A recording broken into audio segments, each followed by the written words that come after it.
Hello, my dear students and parents. Welcome back to my future YouTube channel. நான் professor Sukanya Devi, a certified career consultant. உங்களோட career guidance-க்கு super spot.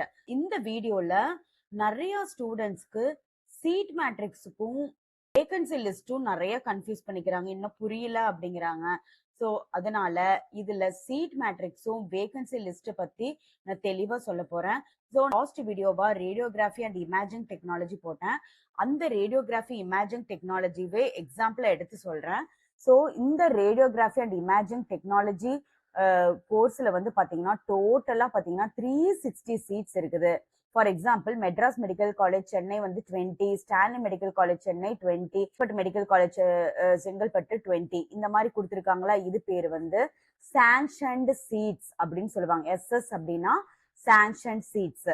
இந்த 20, 20, 20, 10 பாத்துங்க, இது வந்து seat matrix அப்படின்னு சொல்லுவாங்க. ஓகே பாருங்களேன், இதே ரேடியோகிராஃபி அண்ட் இமேஜிங் டெக்னாலஜி தான், இது பேரு தான் வேகன்சி லிஸ்ட். ஸோ அந்த மெட்ராஸ் மெடிக்கல் காலேஜ் 20 சீட்ஸ் பார்த்தோமா, Stanley medical college Chennai 20 seats பார்த்தோமா. சி அதே Madras medical college 20 seats, Stanley medical college Chennai வந்து 20 சீட்ஸ். இது வருஷன் சீட்ஸ். இந்த 20 சீட்ஸை ஓசிக்கு 6 கொடுத்துருக்காங்க, பிசிக்கு 5 கொடுத்துருக்காங்க, பிசிஎம்க்கு 1 தான் கொடுத்துருக்காங்க, எம்பிசி ஒரு டிஎன்சிக்கு 4 கொடுத்துருக்காங்க, எஸ்சிக்கு வந்து 3 கொடுத்துருக்காங்க, எஸ்சிஏக்கு வந்து 1 கொடுத்துருக்காங்க, எஸ்டிக்கு கொடுக்கவே இல்லை. ஸோ எஸ்டி கேண்டிடேட்ஸ் வந்து மெட்ராஸ் மெடிக்கல் காலேஜ்ல செலக்ட் பண்ணவே முடியாது. மெட்ராஸ் மெடிக்கல் காலேஜா இருக்கட்டும், ஸ்டான்லியா இருக்கட்டும், கீழ்பாக்கு, அடுத்தது Madurai medical college, Thanjavur medical college வரைக்கும் செலக்ட் பண்ணவே முடியாது எஸ்டி ஸ்டூடெண்ட்ஸ். ஆனா செங்கல்பட்டு மெடிக்கல் காலேஜ் செங்கல்பட்டுல ஒரு சீட்டு கொடுத்துருக்காங்க. ஸோ இதைத்தான் என்னன்னு சொல்லுவாங்கன்னா வேகன்சி லிஸ்ட். இங்க பாத்தீங்கன்னா கீழ்பாக் மெடிக்கல் காலேஜ்ல பிசிஎம்க்கும் கிடையாது, மதுரை மெடிக்கல் காலேஜ்ல பிசிஎம்க்கு சீட் கிடையாது. ஸோ இந்த காலேஜ்ல இந்த ஸ்டூடெண்ட் பிசிஎம் கேஸ்ட் கேட்டகரியா இருந்தீங்கன்னா உங்களால இந்த காலேஜ் செலக்ட் பண்ண முடியாது அந்த கோர்ஸுக்கு. ஓகேவா, இது வந்து ரவுண்ட் 1 வேகன்சி லிஸ்ட். ஃபர்ஸ்ட் ஏன்னா இங்க பாருங்களேன், இப்போ இது 20 சீட்ஸ் வந்து ரவுண்ட் 1ல இது எல்லாமே கவர்மெண்ட் காலேஜ் தான் இருக்கும். ஓகே, ரவுண்ட் 1ல full and full government college தான் வரும். இது எல்லாமே கவர்மெண்ட் காலேஜோட சாங்ஷன்ட் சீட்ஸ். இந்த கவர்மெண்ட் காலேஜ தான் இந்த ரவுண்ட் 1ல இப்படி ஓசி, பிசி, பிசிஎம்னு சொல்லி கொடுத்துருக்காங்க. ஓகே, இப்போ ரவுண்ட் 2ல என்ன ஆகும்னா, இது இந்த 20, 20, 20 ரவுண்ட் 1ல இருக்கா, ரவுண்ட் 2ல இதே 20, 20, 20ல இருக்காது.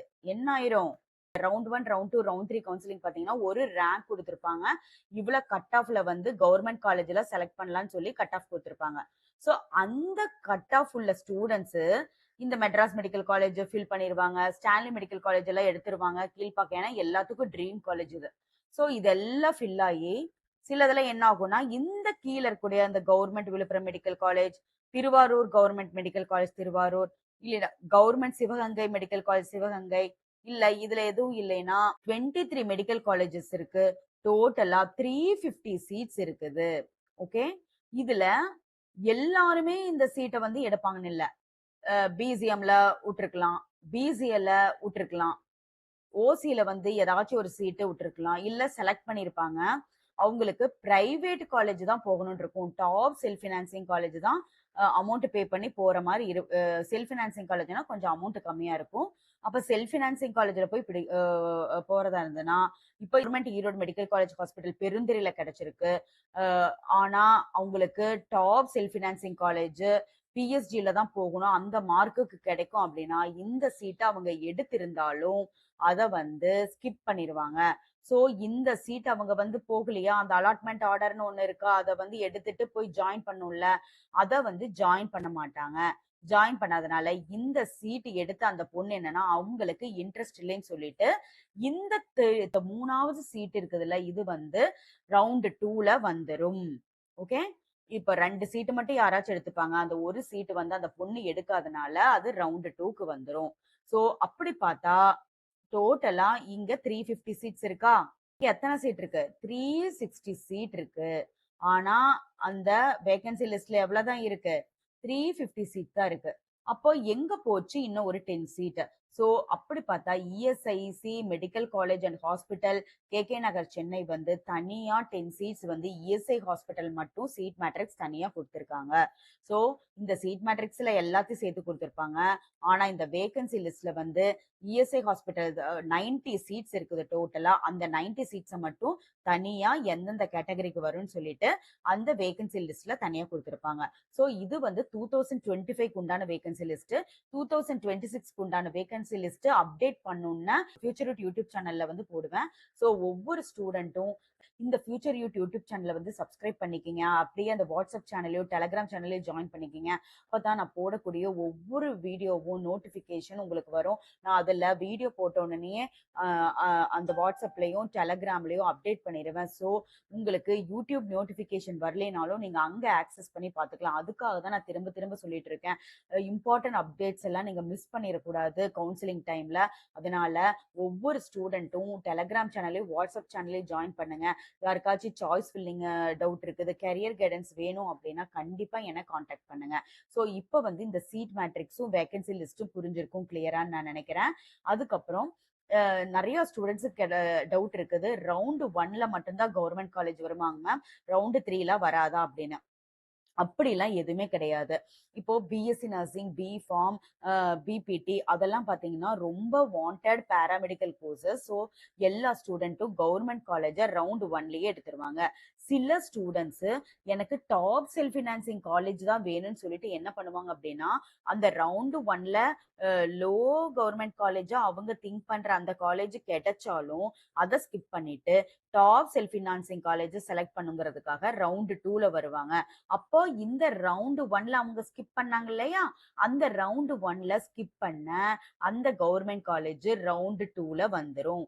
ஸோ ரவுண்டு 2ல கொஞ்சம் கட் ஆஃப் கம்மியா இருக்கிறவங்க வந்து போய் பார்ட்டிசிபேட் பண்ணுவாங்க. ஸோ அவங்க கட் ஆஃப் சொல்லுவாங்க, இந்த கட் ஆஃப் எல்லாம் இதுல ரவுண்டு 1ல பார்ட்டிசிபேட் பண்ணணும், இந்த கட் ஆஃப் எல்லாம் ரவுண்டு 2ல பார்ட்டிசிபேட் பண்ணணும் அப்படின்னு சொல்லிட்டு. ஸோ அந்த ரவுண்டு 2ல இந்த ரவுண்டு 1 கவர்மெண்ட் காலேஜ் இருக்கும்ல, அதை வந்து அவங்களோட கட் ஆஃப் அடிப்படையில இப்போ 169 வரைக்கும் ரவுண்டு 1ல எடுக்கிறாங்க வையேன், அப்போ 168க்கே வந்து இந்த ரவுண்டு 2ல கவர்மெண்ட் காலேஜ் அந்த ஸ்டூடெண்ட்டுக்கு கிடைச்சிரும். அதுவும் அந்த கட் ஆஃப் பேசிஸ்ல வரும். ஓகே. ஸோ ரவுண்டு 1க்கும் எனக்கு காலேஜ் கிடைக்கல, ரவுண்டு 2க்கும் எனக்கு காலேஜ் கிடைக்கலனா கண்டிப்பா கவலையப்படாதீங்க. ரவுண்டு 3ல எல்லாத்துக்குமே காலேஜ் கிடைக்கும். ஸோ ரவுண்டு 1லயும் ரவுண்டு 2லயும் கவர்மெண்ட் காலேஜ் ஃபில் ஆகாதெல்லாம் மறுபடியும் என்ன ஆகும்னா, நிறைய ஸ்டூடெண்ட்ஸ் ரவுண்டு 2லயும் போய் கவர்மெண்ட் காலேஜ் ஜாயின் பண்ண மாட்டாங்க. ஸோ அந்த எல்லா சீட்ஸுமே எங்க வரும் அப்படின்னா, இந்த ரவுண்டு 3ல தான் வரும். அப்போ கவர்மெண்ட் காலேஜ் இருக்கும், பிரைவேட் காலேஜ் இருக்கும். ஸோ இந்த பிஎஸ்சி நர்சிங், பிஃபார்ம், பிபிடி எல்லாம் கவர்மெண்ட் காலேஜ் முடிஞ்சாலும் இந்த radiography, imaging technology, radio therapy, அடுத்தது மெடிக்கல் லெபார்டரி டெக்னாலஜி எல்லாம் ரவுண்டு 3 வரைக்குமே அதிகமா என்ன காலேஜ் தான் செலக்ட் பண்ணாங்க, கவர்மெண்ட் காலேஜ் தான் செலக்ட் பண்ணாங்க. ஸோ ஸ்டூடெண்ட்ஸ் கண்டிப்பா ரவுண்டு 1, ரவுண்டு 2, ரவுண்டு 3ல வந்து கவர்மெண்ட் காலேஜஸ் வரும். அதே மாதிரி எக்கச்சக்கமான பிரைவேட் காலேஜஸ் கிட்டத்தட்ட 1000 சீட்ஸ் கிட்ட பிரைவேட் காலேஜஸே இருக்கும். ஸோ அதெல்லாம் நீங்க ஃபில் பண்ணலாம். ஸோ எந்த கட் ஆஃப் நீங்க எடுத்திருந்தீங்கனாலும், எவ்வளவு கட் ஆஃப் கம்மியா இருந்தீங்கனாலும் கண்டிப்பா பிரைவேட் காலேஜ்ல செல்ஃப் ஃபினான்சிங் சீட்டாச்சும் உங்களுக்கு கிடைச்சிரும். நீங்க என்ன பண்ணணும்னா, எந்த கவர்மெண்ட் காலேஜஸ் கொஞ்சம் நல்ல கட் ஆஃப் எந்த கட் ஆஃபா இருந்தாலும் நம்ம ப்ரெடிக்ஷன் பண்ணாம எல்லா கவர்மெண்ட் காலேஜஸுமே சாய்ஸ் ஃபில்லிங் பண்ணுங்க. அதே போக பிரைவேட் காலேஜஸும் சாய்ஸ் ஃபில்லிங் பண்ணுங்க. நீங்க எத்தனை கோர்ஸ், எத்தனை காலேஜ் வேணாலும் சூஸ் பண்ணலாம். ஸோ டாப் கோர்ஸை மட்டும் சூஸ் பண்ணிட்டு கொஞ்சம் லோ கோர்ஸை வந்து சூஸ் பண்ணாம விட்டுறாதீங்க. ஸோ டாப் கோர்ஸ் எல்லாம் டக்குன்னு கவர்மெண்ட் காலேஜ் முடிஞ்சிடும். கீழே இருக்கிற கோர்ஸ் எல்லாம் வந்து அதிகமாக செலக்ட் பண்ண மாட்டாங்க. அப்போ உங்க கட் ஆஃப் இருக்கும்போது லோ கட் ஆஃபுக்கே நல்ல கவர்மெண்ட் காலேஜ் கிடைக்கும். ஸோ அதனால தான் சொல்றேன், கொஞ்சம் லோ கட் ஆஃபா இருக்கிறவங்க சாய்ஸ் ஃபில்லிங் பண்ணும்போது அந்த ரேங்கை வச்சு ரவுண்டு 1ல ரவுண்டு 2ல வச்சு இருக்கும்போது உங்களோட கட் ஆஃப்க்கு எந்த மாதிரி காலேஜ் கிடைக்கும்னு தெரியும். கொஞ்சம் லோ கட் ஆஃபா இருக்கிறவங்க எல்லா கவர்மெண்ட் காலேஜ், எல்லா பிரைவேட் காலேஜஸையும் போடுங்க. ஓகே. ஸோ இப்போ கண்டிப்பா உங்களுக்கு தெளிவா புரிஞ்சிருக்கும்னு நான் நினைக்கிறேன். இன்னும் இந்த சீட் மேட்ரிக்ஸ், வேகன்சி லிஸ்ட் பத்தி யாருக்காச்சும் புரியலன்னா கண்டிப்பா எனக்கு கமெண்ட் பண்ணுங்க. உங்க கமெண்ட்டுக்கு நான் ரிப்ளை பண்றேன். நான் திரும்பவும் சொல்றேன், என்னோட வாட்ஸ்அப் சேனலையும் டெலகிராம் சேனலையும் ஜாயின் பண்ணிக்கிங்க. சாய்ஸ் ஃபில்லிங் டைம்லையும் கவுன்சிலிங் அந்த எல்லா அப்டேட்ஸ் நோட்டிஃபிகேஷனும் நான் அதில் வந்து அப்டேட் பண்ணுவேன். அதனால உங்களுக்கு உடனே தெரிஞ்சிடும். தேங்க்யூ ஃபார் வாட்சிங். நல்லதே நடக்கும். வெற்றி நிச்சயம்.